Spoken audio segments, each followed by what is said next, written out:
Biscuit spread போட போகிறோம். இந்த பிஸ்கட் ஸ்ப்ரெட் எப்படி போடுறதுன்னு நெக்ஸ்ட் வீடியோவில் நான் உங்களுக்கு போடுறேன். இது வந்து ஒரு 19 கிராம் போடணும்.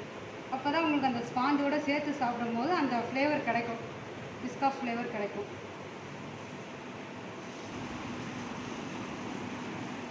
இப்போ வந்து பிஸ்கெட்டோட க்ரம்பிள் போட்டுக்கலாம். இது எதுக்காக போடுறோன்னா க்ரன்ச்சினஸ்க்காக போடுறோம். அப்போ தான் நம்மளுக்கு ஒவ்வொரு பீட்லேயும் க்ரன்ச்சினஸ் கிடைக்கும். இது நல்லா தாராளமாகவே போட்டுக்கலாம்.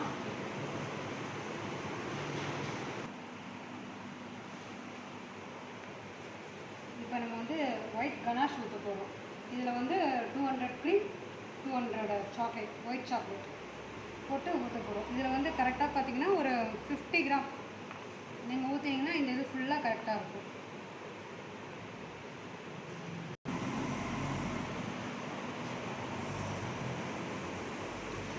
இப்போ அவ்வளோதான், பிஸ்கட் ட்ரீம் கேக் ரெடி. இப்போ வந்து நம்ம இதை வந்து செட்டிங்கில் வந்து ஓவர் நைட் வைக்க போகிறோம். ஓவர் நைட் வச்சுட்டு மார்னிங் எடுத்து இதுக்கு ஸ்லாப் போட்டு சர்வ் பண்ணிக்கலாம். தேங்க்யூ.